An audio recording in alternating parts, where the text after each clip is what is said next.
Hello guys, एक बार फिर से स्वागत है आपका अपने यूट्यूब चैनल साइंस कैफे पर।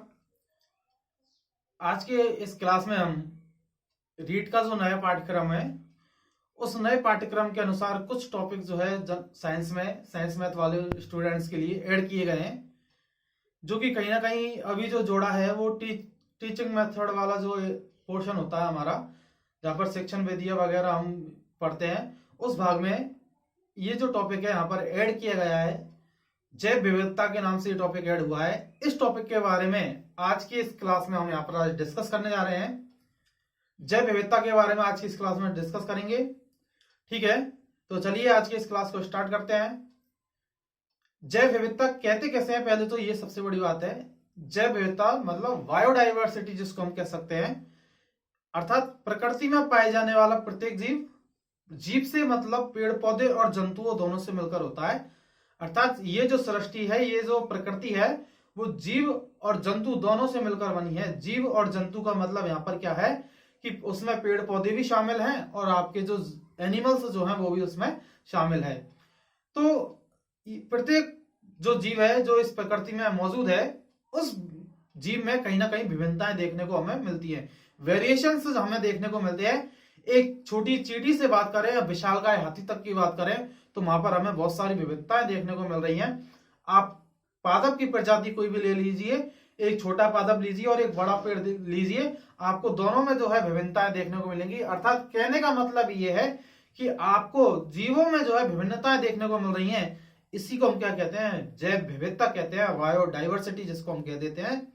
अर्थात प्रत्येक जो जीव है, प्रत्येक जो पादप है, प्रत्येक जो जंतु है, प्रत्येक जो एनिमल जो है, वो कहीं ना कहीं आपस में अपनी ही जाति के जीवों से या दूसरी जाति के जीवों से कहीं ना कहीं क्या रखता है, विविधता रखता है। इसी को हम क्या कह देते हैं, जैव विविधता कह देते हैं।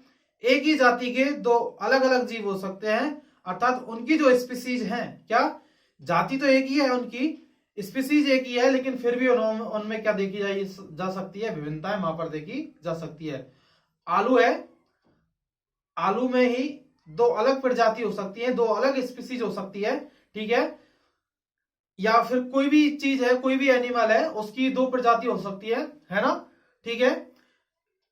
आपने कबूतर जो है वो व्हाइट भी देखा है और आपने कबूतर जो है ब्राउन भी देखा होगा या फिर हल्का ब्लू देखा होगा, ठीक है। दो अलग अलग प्रजातियां हैं दोनों में, मतलब कबूतर तो एक ही लेकिन दो अलग अलग स्पीसीज है वहां पर, उनमें विभिन्नताएं यहाँ पर देखी जा रही हैं। तो इसी को हम क्या कहते हैं, बायोडाइवर्सिटी कहते हैं। अब भाई बात यह आती है कि पूरी सृष्टि में अनेक प्रकार के जीव हैं, अनेक प्रकार के असंख्य जीव मौजूद हैं, और इन जीवों को हम किस आधार पर जो है विविधित कर सकते हैं या बांट सकते हैं।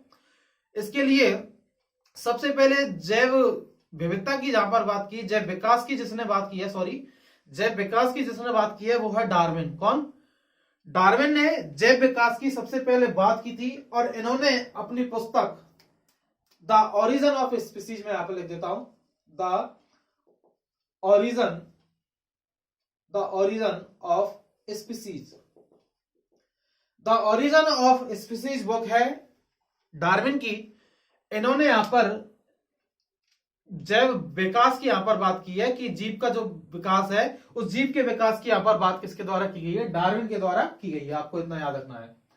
बात आई कि भाई इतने सारे जीव प्रकृति में मौजूद हैं, अनेक प्रकार के पेड़ पौधे हैं, अनेक प्रकार के जंतु जो है इस दुनिया में मौजूद हैं, इनको किस आधार पर जो है यहाँ पर विभाजित किया जाता है।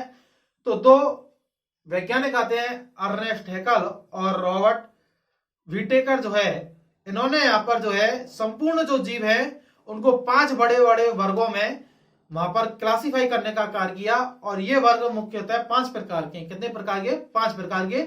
जैसा फर्स्ट जो वर्ग है वो है मोनेरा, सेकंड है प्रोटिस्टा, थर्ड जो वर्ग है वो है यहाँ पर फंजाई, फोर्थ प्लांटी, और फिफ्थ जो है वो है एनिमेलिया। 5 वर्गों में यहाँ पर व्हिटेकर ने इन सभी जीवों को जो कि इस प्रकृति में पाए जाते हैं 5 भागों में यहाँ पर डिवाइड करने का कार्य किया है, ठीक है। समझते हैं चार्ट को। क्या है इसमें, डाइवर्सिटी इन लिविंग ऑर्गेनिज्म, जीवधारी जो है, जीव जो है इस दुनिया में, जीवधारी का मतलब जीव से ही है। इस दुनिया में जो जीव है उनको मेनली रूप से यहाँ पर 2 प्रकार से डिवाइड करते हैं, प्रोकैरियोटिक एंड यूकैरियोटिक। प्रोकैरियोटिक क्या होते हैं? प्रोकैरियोटिक जीव वे जीव हैं जिनकी कोशिकाओं में केंद्रक का क्या पाया जाता है? केंद्रक अनुपस्थित पाया जाता है। इनमें ना तो कोई कोशिका भित्ति होती है और ना ही कोई कोशिका झिल्ली होती है। अर्थात कोशिका की संरचना एक प्रकार से कहें तो अविकसित सी है, विकसित नहीं है। केंद्रक अनुपस्थित है। तो आपको याद रखना है, कई बार एग्जाम में क्वेश्चन पूछा जाता है यहां से कि प्रोकैरियोटिक कोशिकाओं में केंद्रक होता है, तो वहां पर आपको याद रखना है अनुपस्थित होता है। कैसा होता है? अनुपस्थित होता है। सेकंड जो भाग है वो क्या है? यूकेरियोटिक कोशिका। यूकेरियोटिक कोशिकाओं में केंद्रक उपस्थित होता है। कैसा होता है? केंद्रक उपस्थित होता है। दोनों ही चीजें आपको याद रखनी है। यूकेरियोटिक कोशिकाएं जो है, यूकेरियोटिक कोशिकाओं में यहां पर दो भागों में बांटा गया, एक कोशिक और बहुकोशिक। समझेंगे इसको। इससे पहले प्रोकैरियोटिक जो कोशिका है, प्रोकैरियोटिक कोशिका के अंतर्गत मोनेरा को रखा गया है। किसको? मोनेरा। आपको शायद क्लियर नहीं दिख रहा होगा, मैं इसको अलग कर देता हूं। मोनेरा जो है, मोनेरा वर्ग जो है, उस मोनेरा वर्ग को किसके अंतर्गत रखा गया है? जो कि फर्स्ट नंबर का वर्ग है। मोनेरा वर्ग को प्रोकैरियोटिक के अंदर रखा गया है। मतलब मोनेरा वर्ग से जो संबंधित जो जीव हैं, जो कोशिकाएं जो हैं, उनमें केंद्रक अनुपस्थित पाया जाता है। मोनेरा के अंतर्गत कौन कौन आते हैं? बैक्टीरिया आते हैं, ब्लू ग्रीन एल्गी जिसको हम नीले हरे, शैवाल जिसको हम कहते हैं, या फिर साइनोबैक्टीरिया जिसको आप कहते हो, और माइक्रोप्लाज्मा। ये सभी जो है प्रोकैरियोटिक जीव हैं। इनकी कोशिकाओं में केंद्रक का क्या होता है? केंद्रक अनुपस्थित होता है। ये चीज आपको यहाँ पर याद रखनी है। मोनेरा जो कि पहला वर्ग है, कैसा है? प्रोकैरियोटिक प्रकार का है। कैसा है? प्रोकैरियोटिक। अर्थात किसी भी प्रकार का जो केंद्रक है वो वहां पर, या केंद्रक झिल्ली जो है वहां पर उपस्थित नहीं होती है। ये चीज आपको यहाँ पर याद रखनी है। बात करते हैं यूकेरियोटिक कोशिकाओं की। यूकेरियोटिक कोशिकाएं जो है दो प्रकार की हैं, ठीक है? एक कोशिक और बहुकोशिक। एक कोशिक का मतलब है जिन जंतुओं का शरीर एक कोशिका से मिलकर बना होता है वो एक कोशिक कहलाते हैं, और जिन जंतुओं का शरीर एक से अधिक कोशिकाओं से मिलकर बना होता है वो बहुकोशिक कहलाते हैं। मानव शरीर की हम बात करेंगे तो ये एक प्रकार का बहुकोशिक प्रकार का शरीर है, ठीक है? आपको याद रखना है। एक कोशिक के अंतर्गत रखा गया है। सेकंड वाला जो वर्ग है, किसके अनुसार? व्हिटेकर के अनुसार उसको यहां पर रखा गया है प्रोटिस्टा, जिसको हम कह रहे हैं। प्रोटिस्टा वर्ग के जीव जो है वो एक कोशिका से मिलकर इनका शरीर बना होता है, जिसमें अमीबा, युगलिना, पैरामीशियम जो है ये सभी आते हैं, ठीक है? अमीबा, युगलिना और पैरामीशियम, इन सभी में जो है आपको याद रख लेना है, इनमें जो जनन जो पाया जाता है वो अलैंगिक जनन पाया जाता है। कैसा पाया जाता है? अलैंगिक जनन। अलैंगिक जनन इन सभी जीवों में यहां पर देखने को हमें मिलता है। बात करते हैं बहुकोशिक की। तो बहुकोशिक का मतलब जिन जंतुओं का शरीर एक से अधिक कोशिकाओं से मिलकर बना होता है उन्हें यहां पर बहुकोशिक जंतुओं के अंतर्गत रखा गया है। बहुकोशिक के अंतर्गत कौन कौन से आते हैं? एक तो है कोशिका भित्ति। ये जो विभाजन है आगे किया है हमने, ये कोशिका भित्ति के आधार पर किया है। किसके आधार पर किया है? कोशिका भित्ति के आधार पर। कोशिका भित्ति सहित, और दूसरे हैं कोशिका भित्ति रहित। कोशिका भित्ति क्या होती है? कोई ये जो कोशिका भित्ति है, आप मेनली याद रखिए, ये मोस्टली जो है पादप कोशिकाओं में पाई जाती है। किसमें पाई जाती है? प्लांट सेल जो है उनमें कोशिका भित्ति पाई जाती है, जिसको हम सेल वॉल कहते हैं। भित्ति का मतलब भीत मतलब दीवार होता है एक तरीके से। अर्थात किसी भी कोशिका है, जैसे मैं यहां पर आपको डायग्राम बना के समझाता हूं। जैसे समझो ये कोई एक कोशिका है और ये कोशिका की दीवार है। क्या है? दीवार। इस कोशिका की दीवार को ही क्या कहेंगे हम? कोशिका भित्ति कहेंगे, सेल वॉल कहेंगे। ये चीज याद रखनी है। जंतु कोशिकाओं में यदि आपको उससे पूछा जाए कि जंतु कोशिकाओं में कोशिका भित्ति के स्थान पर क्या पाया जाता है, तो आपको वहां पर याद रखना है सेल वॉल पाई जाती है, कोशिका झिल्ली वहां पर पाई जाती है। बहुकोशिक को हमने दो भागों में बांटा, याद रखना है। दो से अधिक कोशिकाएं हैं तो बहुकोशिक वहां पर कहलाएगा। कोशिका भित्ति सहित और कोशिका भित्ति रहित। कोशिका भित्ति सहित वाली कोशिकाओं में क्या है? इनको भी दो भागों में बांटा है। प्रकाश संश्लेषण नहीं करते हैं और प्रकाश संश्लेषण करते हैं। प्रकाश संश्लेषण नहीं करते हैं से मतलब है यहां पर जिनमें प्रकाश संश्लेषण या फोटोसिंथेसिस की क्रिया नहीं पाई जाएगी, वो कैसे है? प्रकाश संश्लेषण नहीं करने वाले। जितनी भी फंजाई जो है, जितनी भी कवक जिनको हम कह रहे हैं, ये कवक जिनको आप फफूंद भी कह देते हो कई बार, तो ये जो फंजाई जो है मैं यहाँ पे लिख देता हूं आपको समझ में आ जाए। कवक जिसको हम कह रहे हैं, कवक, ठीक है? फंजाई जो है, कवक जो है, ये कवक जो है फोटोसिंथेसिस की क्रिया नहीं करती है। इसलिए इनको प्रकाश संश्लेषण नहीं करने वालों में रखा गया है। कवक जो है एक प्रकार से मृत जीवी है, सड़े गले पदार्थों पर ये कवक पाई जाती है। कैसी है? मृत जीवी प्रकार की है। नोट कर लेना है आपको, यदि आप नोट कर रहे हैं तो। मृत जीवी प्रकार की है, सड़े गले पदार्थ जो है उन पर पाई जाती है। आपने देखा होगा अपने घरों में ज्यादा दिनों की रोटियां रखी होती है, 2-3 दिन की रोटी रखी होती है, तो उस पर हरी हरी सफेद सफेद फफूंद आने लगती है। उसी फफूंद को हम कवक कह रहे हैं। क्या कह रहे हैं? कवक कह रहे हैं। आपको याद रखना है, ठीक है। आपने लकड़ियों के ऊपर देखा होगा, वो भी क्या है? एक प्रकार की कवक ही है, ठीक है। तो कवक देखिए कौन कौन सी है। सैकरोमाइसिस, जिसको हम यीस्ट कह देते हैं। क्या? यीस्ट, जिसको हम खमीर भी कहते हैं। एगेरिकस या मशरूम जिसको हम कहते हैं। सांप की छतरी आपने देखी होगी। बरसात के दिनों में जो लकड़ियां जो होती है, जो कि सड़ गल रही होती है, उनके ऊपर आपने कुछ इस प्रकार की स्ट्रक्चर देखी होगी। मैं बना देता हूं इधर, ऐसे कुछ करके आपने स्ट्रक्चर देखी होगी वहां पर। तो ये जो स्ट्रक्चर है वो कैसी है? सांप की छतरी नुमा, जिसको हम सांप की छतरी कह देते हैं, वो एगेरिकस है।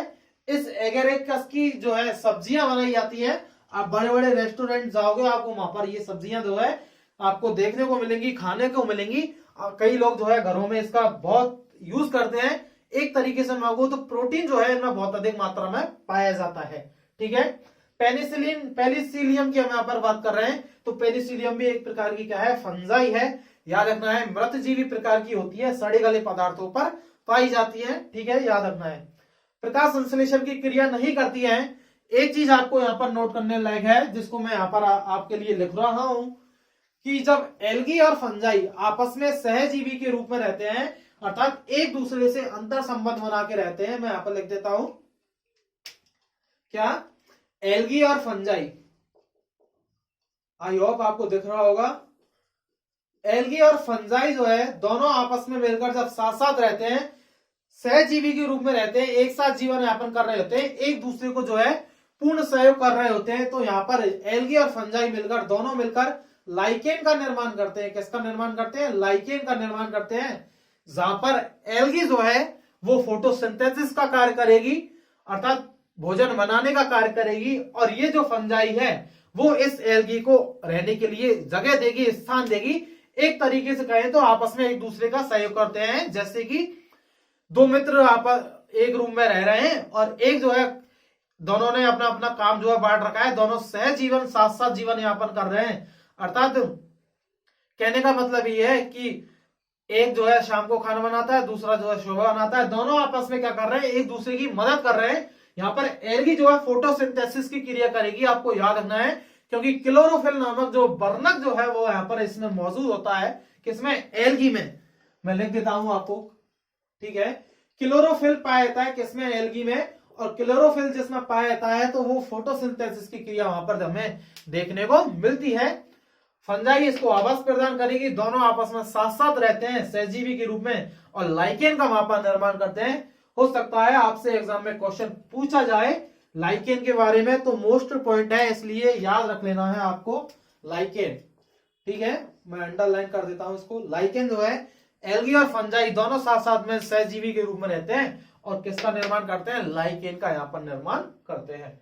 ये चीज आपको याद रखनी है। फंजाई एक तरीके से मृत जीवी है। कैसी है? मृत जीवी है, मरे हुए सड़े गले पदार्थों पर पाई जाती है। याद रखना है कुछ फंजाई का नाम, सैकेरोमाइसिस, एगेरिकस जिसको मशरूम कहते हैं, सांप की छतरी जिसको कहते हैं, और एक है पेनिसिलियम, ठीक है। और भी कई सारी हैं, लेकिन मोस्ट जो है, जो एग्जाम में पूछने लायक है, वो यही है। नेक्स्ट बात करते हैं प्रकाश संश्लेषण करने वाले जीवों की। तो पादप जो है, जितने भी पादप जो है, सभी फोटोसिंथेसिस की क्रिया करते हैं, इसलिए स्वपोषी कहलाते हैं। स्वपोषी का मतलब होता है वे जीव जो अपने भोजन का निर्माण स्वयं करते हैं। किसकी उपस्थिति में? फोटोसिंथेसिस की उपस्थिति में, प्रकाश संश्लेषण की उपस्थिति में अपने भोजन का निर्माण स्वयं करते हैं, वो स्वपोषी कहलाते हैं। और स्वपोषी कौन से होते हैं? प्लांटी होते हैं। यहीं पर इनको जो है कुछ भागों में बांटा गया है, जिसके बारे में भी डिस्कस करेंगे हम, ठीक है। प्लांटी आगे समझ में। क्लोरोफिल नामक वर्णक पाया जाता है, जिसको आप पर्ण हरित या हरित लवक भी कहते हैं, जिसकी वजह से भोजन का निर्माण ये स्वयं करते हैं। लाइट जो विभाजन है वो है कोश का भित्ति रहित। मैंने अभी आपको बताया था कि जंतु कोशिका जो है, जंतु कोशिका में किसी प्रकार की कोशिका भित्ति नहीं पाई जाती है, उनमें कोशिका झिल्ली पाई जाती है, सेल मेम्ब्रेन पाई जाती है। तो जितने भी एनिमल जो है, एनिमेलिया जो वर्ग है, उस एनिमेलिया वर्ग को किसमें रखा गया है? कोशिका भित्ति के अंतर्गत रखा गया है। ये आपको याद रखने हैं। ये फर्स्ट जो वर्ग है, सेकंड वर्ग, ये हमारा थर्ड नंबर का वर्ग था, ये फोर्थ, और एंड ये 5। इस प्रकार वीटेकर ने 5 प्रकार के वर्ग दिए हैं। बड़े वर्गों में एक संपूर्ण जगत को बांटने की कहीं ना कहीं कोशिश की गई। किसके द्वारा? वीटेकर के द्वारा। मैं यहां पर लिख देता हूं, वीटेकर का वर्गीकरण है एक प्रकार से। वीटेकर ने 5 वर्गों में बांटा है। कितने वर्गों में बांटा है? 5 वर्गों में। सभी जीव जंतु या पेड़ पौधे जो हैं, सभी को 5 वर्गों में बांटने की कोशिश की है। Monera, protista, fungi, Plantae and animalia जो है 5 वर्गों में यहां पर बांटी गई है। एनिमेलिया में जितने भी जानवर हैं, वो सभी जितने भी जंतु हैं, वो सभी किसमें आते हैं? एनिमेलिया वर्ग में आते हैं। यहाँ पर कोशिका भित्ति नहीं पाई जाती है, और कोशिका भित्ति के स्थान पर क्या पाई जाती है? कोशिका झिल्ली पाई जाती है, जिसको हम सेल मेम्ब्रेन कहते हैं। क्या कहते हैं? सेल मेम्ब्रेन कहते हैं। ये चीज आपको यहाँ पर नोट करने लायक है। जहां डिफरेंस है वहीं से क्वेश्चन पूछा जाएगा एग्जाम में, इसलिए इंपॉर्टेंट है, ये चीज आपको याद रखनी है। आई होप आपको ये डायग्राम पूरा पसंद आया होगा, समझ में आ गया होगा। आप इसका स्क्रीनशॉट ले सकते हो जल्दी से। फिर हम प्लांटी का जो है क्लासिफिकेशन और पढ़ने वाले हैं यहाँ पर, ठीक है।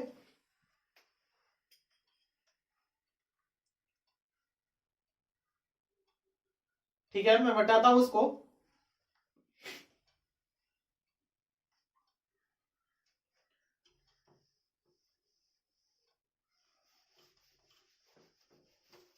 प्लांटी का वर्गीकरण हुआ पढ़ते हैं कि पादप जो है, उन पादप को कितने भागों में बांटा गया है। क्योंकि पादप जगत और हम बात करें एनिमेलिया जो है, ये दोनों ही बड़े जगत हैं। अलग से इनको यहां पर पढ़ना होगा हमें, क्योंकि क्वेश्चन हो सकता है यहां से पूछा जाए कि दोनों का अपना अपना इंपोर्टेंस है।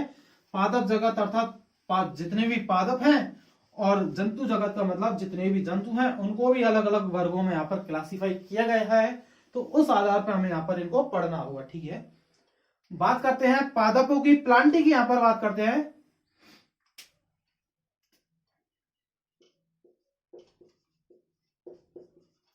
प्लांटी मतलब पादपों की यहां पर बात की जाएगी। पादप जगत जो है,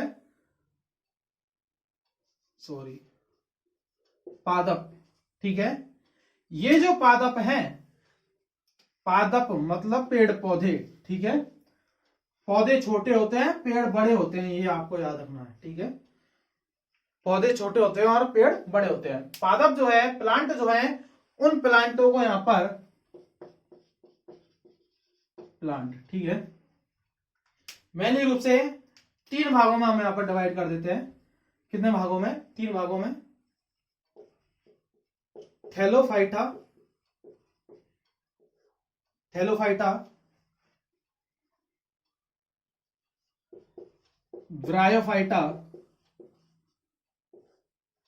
एंड टेरिडोफाइटा, टेरिडोफाइटा, ठीक है। क्या? थैलोफाइटा, ब्रायोफाइटा एंड टेरिडोफाइटा, 3 भागों में हमने यहां पर इसको क्लासिफाई किया है पादप को। थैलोफाइटा का मतलब इनकी जो संरचना है वो थैलस के समान होती है। किसके समान होती है? थैलस के समान होती है। थैलोफाइटा की जो संरचना है थैलस के समान। किसके समान? थैलस के समान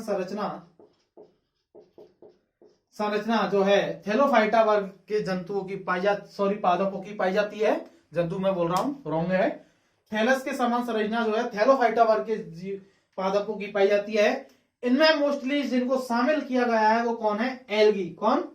एल्गी जो है, जितनी भी एल्गी जो है वो थैलस समान संरचना है। अर्थात आपने देखा होगा जाल के समान संरचना पाई जाती है एल्गी की। आपने देखा होगा कि नदियां जो हैं या कोई छोटा मोटा कुंड वगैरह जो है, या फिर जहां पर पानी हमेशा भरा रहता है, वहां पर आपको पानी के ऊपर जो है एक हरी भरी परत सी दिखाई देगी। वो परत क्या है? एल्गी है, शैवाल है। क्या है? शैवाल, ठीक है। ये शैवाल जहां पर पानी ज्यादा टपकता रहता है, आपके घर में टंकियां जो है पानी जहां पर हमेशा टपकता रहता है, वहां पर आपको हरी हरी सी कुछ परत सी दिखाई देगी। वो हरी हरी परत ही क्या है? वो एल्गी है। समझ में आ गया? थैलस के समान संरचना है थैलोफाइटा के अंदर, जिनके अंतर्गत रखा गया है। ये चीज आपको याद रखनी है, ठीक है। मेनली मैं बात करूं तो ये एक कोशिकीय ही होती है। कैसी होती है? एक कोशिकीय ही होती है। ब्रायोफाइटा जो है ब्रायोफाइटा के अंतर्गत हम यहाँ पर बात करेंगे। तो ब्रायोफाइटा जो है, इनमें हम बात करें प्रॉपरली रूप से, तो इनका जो शरीर है ब्रायोफाइटा का, ये जड़, तना, पत्ती में विभेदित होता है। कैसे होता है? विभेदित होता है। इनमें नहीं होता है। थैलस में जड़, तना, पत्ती में जो है विभेदित नहीं होगा। थैलोफाइटा से ज्यादा विकसित है कौन? ब्रायोफाइटा। ये चीज आपको याद रखनी है। जड़, तना, पत्ती में जो है विभेदित होता है। इनमें संवहन पूल का अभाव होता है। मैं यहां पर बात करूं तो चलिए लिख लेते हैं, संवहन पूल जो है का अभाव इनमें पाया जाता है। किसमें? संवहन पूल जो है उनका अभाव पाया जाता है। संवहन पूल कौन कौन से होते हैं? जाइलम और फिलोएम। मैं यहां पर लिख देता हूं, जाइलम और फिलोएम। जाइलम और फिलोएम का यहां पर क्या पाया जाता है? अभाव इनमें पाया जाता है। किसमें? ब्रायोफाइटा में। यहां पर जाइलम और फिलोएम का जो है आपको अभाव देखने को मिलेगा ब्रायोफाइटा के अंदर। इनको उभयचर वर्ग का प्राणी भी कहते हैं। क्या कहते हैं? उभयचर वर्ग का प्राणी इनको कहा जाता है। ये चीज आपको याद रखनी है। लिख देता हूं, आप चाहो तो। उभयचरी इनको कहा जाता है। ठीक है। इसके एग्जाम्पल क्या क्या हो सकते हैं? रिक्सिया, मार्केंसिया, ये सभी किसके अंतर्गत आते हैं? ब्रायोफाइटास के अंदर आते हैं। ये चीज आपको याद रखनी है। ठीक है। थैलोफाइटा के एग्जांपल भी मैं आपके सामने लिख देता हूं। कारा, वॉल्वॉक्स। ठीक है। ये एक प्रकार की क्या है? एल्गी है, आपको याद रखना है। ठीक है। रेक्सिया, मार्केंसिया कैसे हैं? ब्रायोफाइटा हैं। जड़, तना, पत्ती में विभेदित होता है इनका शरीर। थैलोफाइटा से ज्यादा विकसित है। संवहन पूल का क्या पाया जाता है? अभाव पाया जाता है। मतलब जाइलम, फिलोएम जो है यहाँ पर इनमें नहीं पाए जाएंगे। एग्जाम्पल क्या है? रिक्सिया और मार्केंसिया। क्या? रिक्सिया और मार्केंसिया जो है इनके एग्जाम्पल हो सकते हैं। ठीक है। बात करते हैं टेरिडोफाइटा की। टेरिडोफाइटा की यहां पर बात करेंगे अब हम। यूरोथ्रेक्स भी आप इसमें याद रख लेना।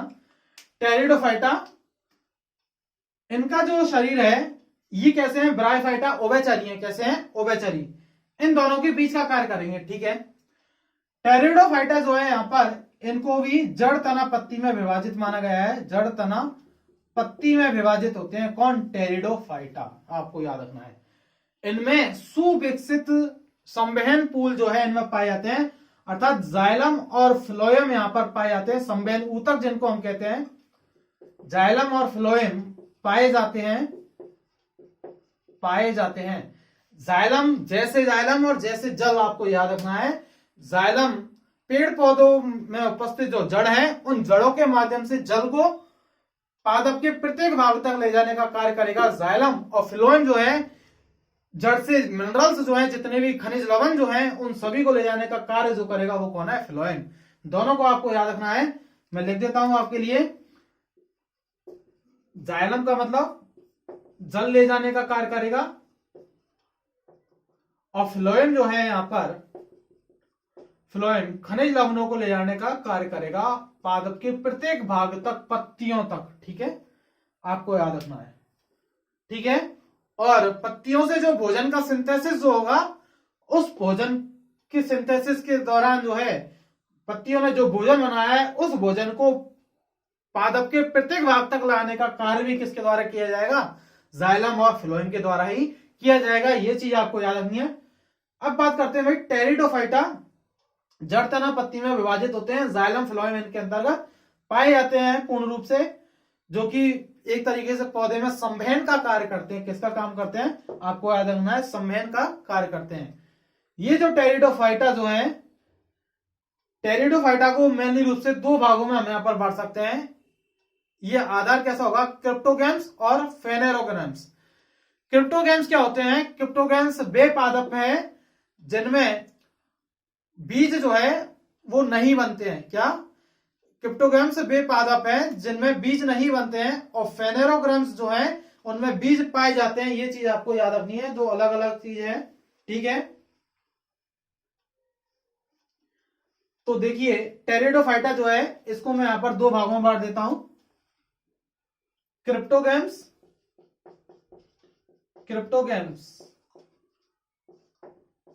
क्रिप्टोगैम्स जो है ये बीज उत्पन्न नहीं करते हैं। दो भागों में हम यहां पर बांट रहे हैं।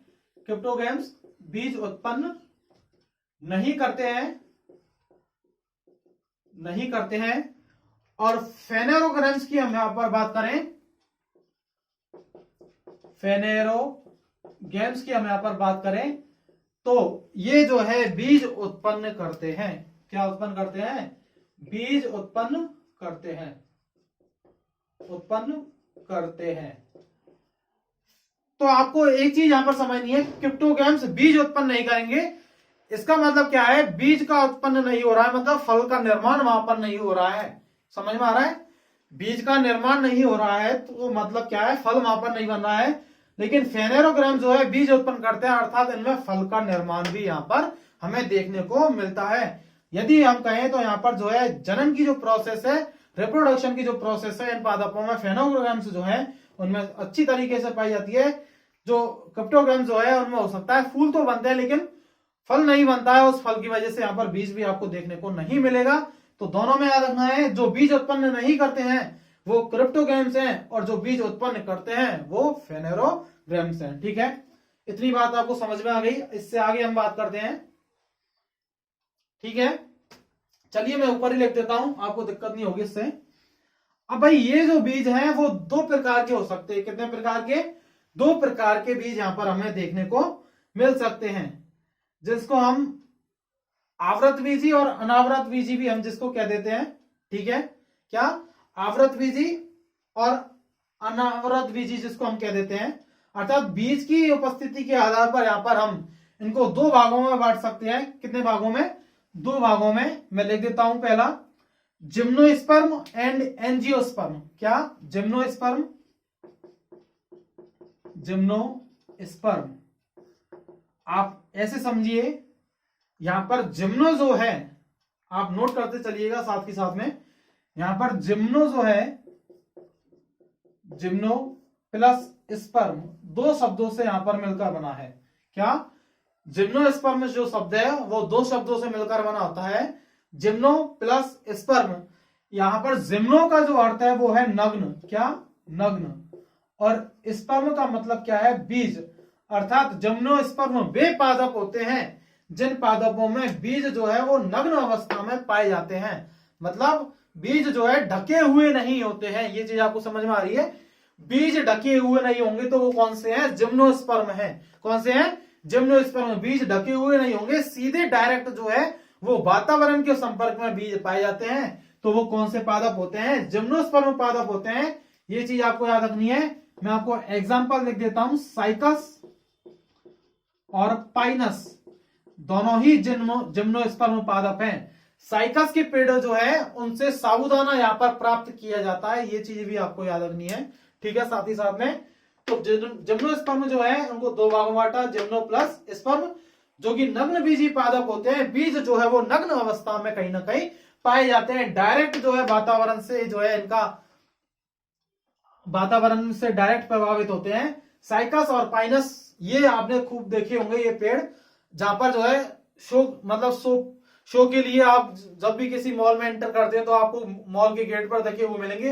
अर्थात कहें तो खजूर के जैसा पेड़ होता है, लेकिन आकृति जो है उसका आकार जो है वो बौना होता है, बहुत छोटा होता है, खजूर के जैसा होता है। झाड़ू की सी पत्तियां जो है उसमें निकली हुई होती हैं, तो इसको हम साइकस कहते हैं। क्या कहते हैं? साइकस। आपको याद रखना है।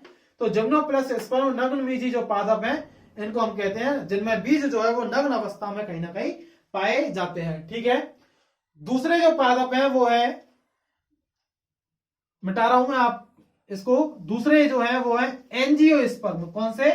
एंजियोस्पर्म। दूसरे हैं एंजियोस्पर्म। एंजियोस्पर्म यहां पर एंजियो प्लस स्पर्म दो भागों से ये मिलकर बना है। एंजियो का मतलब है एक तरीके से ढका हुआ। क्या?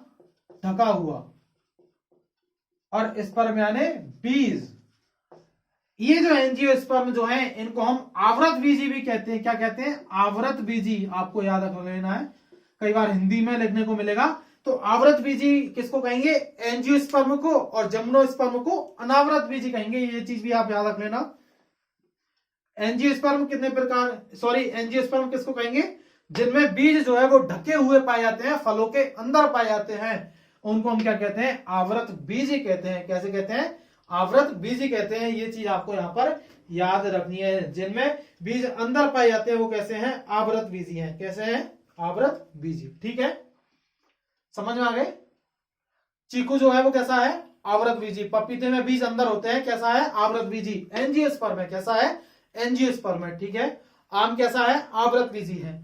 जिसमें बीज अंदर है वो कैसा है? आवृत बीजी है। ढका हुआ बीज जहां पर पाया जाएगा वो कैसा है? आवृत बीजी। अर्थात ढका हुआ बीज है, मतलब बीज कहां है? फल के अंदर। कहां पर है? फल के अंदर। आपको लिख देता हूं मैं, फल के अंदर जो है बीज यहां पर देखने को मिलेगा। तो इस प्रकार से पादपों को दो अलग अलग कैटेगरीज में बांट दिया गया। किसको? टेरिडोफाइटा को, जिम्नोस्पर्म और एंजियोस्पर्म। जिम्नोस्पर्म में बीज ढके हुए नहीं है, नग्न अवस्था में है, और एंजियोस्पर्म में बीज ढके हुए अवस्था में है, अर्थात फल के अंदर यहां पर पाए जा रहे हैं। तो इस प्रकार से दो भागों में बांटा गया है।